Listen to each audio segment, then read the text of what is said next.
years ago. There is a saying, Yaori, bana ba tla otlwa ka bokgopo ba batswadi ba bona. I don't know how to say it in English. There will be an interpreter. Reparations.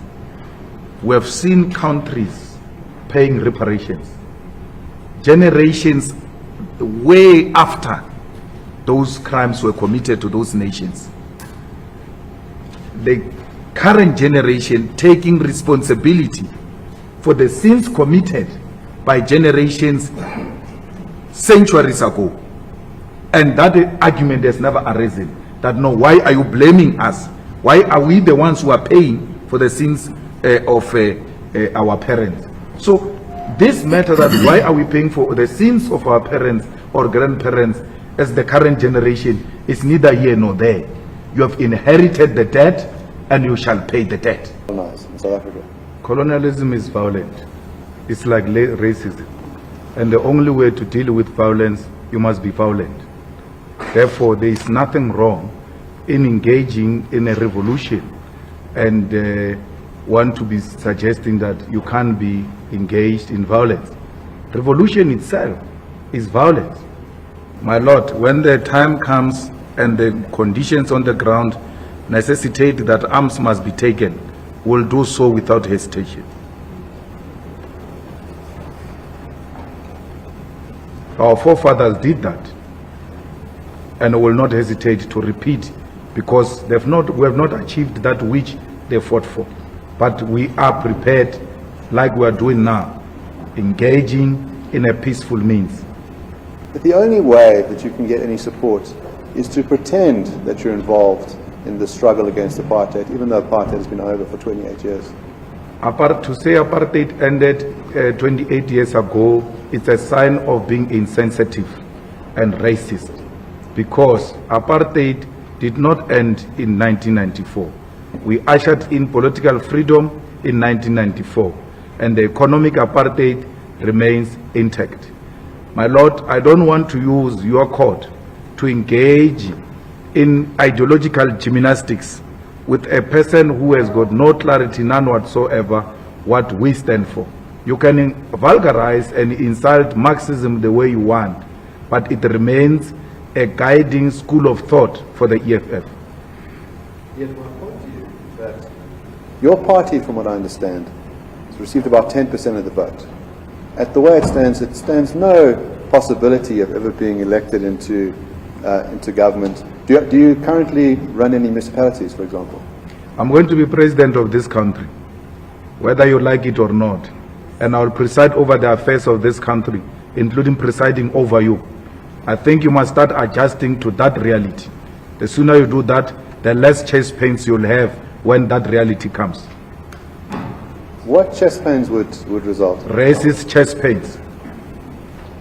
I put it to you, Mr. Malema, that, again, for a party that is at 10%, there just doesn't appear to be any possibility of you being president of this country. Your party that you represent has got any percentage you can talk about, because it will never even try. Our people will reject a racist party like the one you represent. But just to help you, the EFF's existence in this country has put the ANC below 50% in the last local government elections, and has taken away, through coalition governments, metros in South Africa, in Joburg, Tshwane, Ekurhuleni, Nelson Mandela, including in eThekwini, something that nobody thought will happen even before the ANC turns 30 years. You may think 10% is insignificant, but it's a very huge percentage, and we are the only party that is growing in South Africa amongst the three parties. We have never declined in any election. We're very angry. We're ready to kill. We were waiting for the leadership to just give an instruction, and all corners of South Africa were going to engage in a revolution. And perhaps if that could have happened, we wouldn't be sitting here and entertaining racists. Perhaps if we had taken this government through revolutionary means and not negotiated settlement, we wouldn't be undermined by small-minded racists who are dragging us to courts here, day in, day out about revolutionary songs, but say we must sing the stem on our national anthem, a song that they were singing when they were torturing our people, a song that they used to sing to celebrate the oppression of our people. They see nothing wrong with it because of this negotiated settlement. Perhaps that should have happened. Maybe you would have respected us. You have no respect for us. We still have you here. You still have our land. We have a constitution that we are embracing, all of us, but more celebrated by you. Because a revolution took place, my Lord, where the oppressor lost nothing. Where have you ever seen a revolution taking place where the oppressor loses nothing? And then the oppressor celebrates the triumph of the revolution. Perhaps Chris Anne's death should have served as that turning point. Would not be undermined here. Let's get some clarity on this. So that violent revolution, who would have been the targets of it? It would have been the white oppression, the white system that took our land, the white system that denied us economic opportunities in this country. The white system or the white people? You said kill them. I'm asking if you intended on saying... But I gave you an answer. You either take it or you leave it. Well, I'm asking you. I said, who's the target? I said, the white system of segregation and oppression would have been a target. Now, hold on a second here. This is what I find alarming to me. You want to say, we should have had the violent revolution. We wouldn't find ourselves in court today being dragged here to answer about hate speech if we'd removed this system. But that system of segregation has been dismantled. Is that not correct? It's not. It's not. I told you, I asked you a question, my Lord said I shouldn't ask you questions.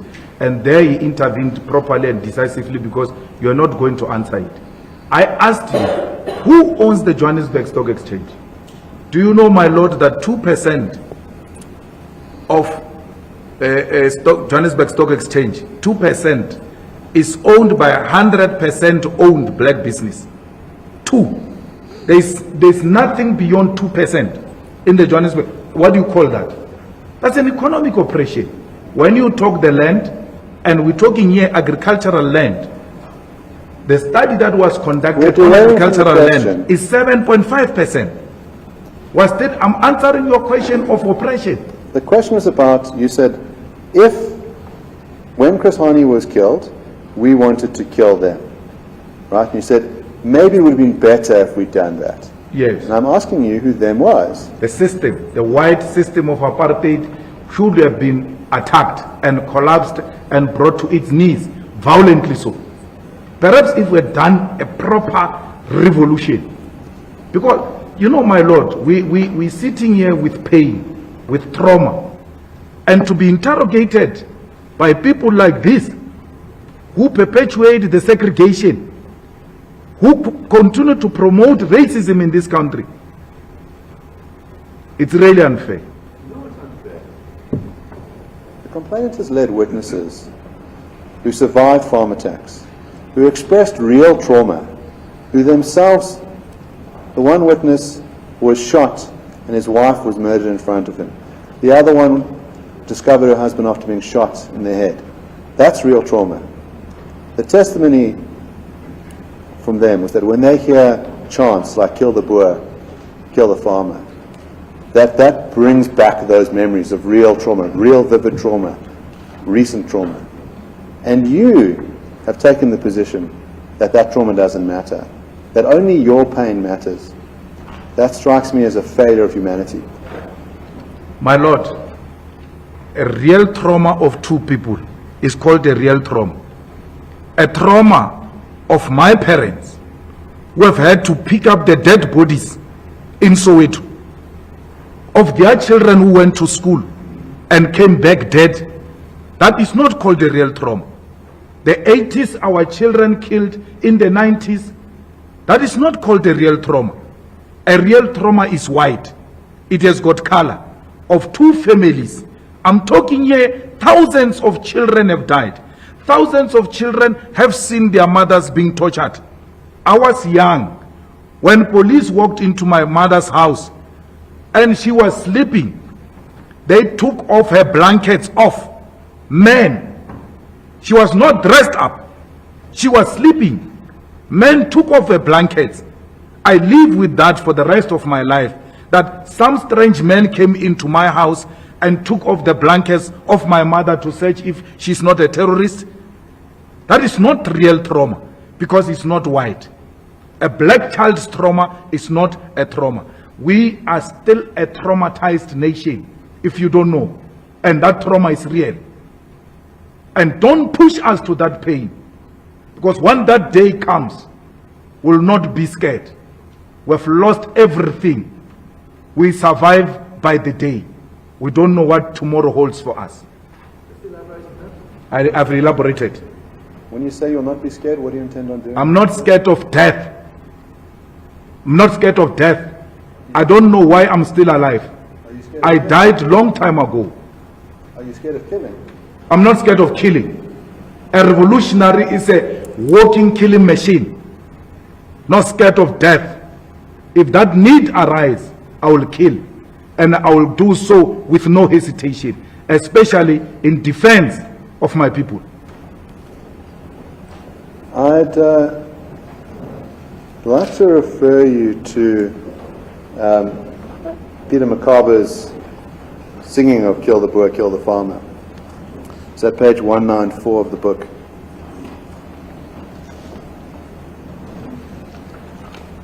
You stated earlier that Macaber was, how do you put it, a mentor, is that correct? What? Was a mentor of yours? Peter is my brother, is my mentor. Yes. I respect him highly, and I think that enough is not being done to honor him. And that is a topic for another day. A lot of comrades who come from where I come from have not been honored.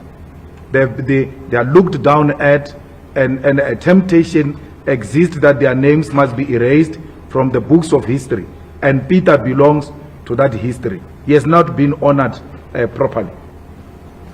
I think he deserves more. We should replace Paul Kruger's statue in Pretoria with Peter Mukaba's statue.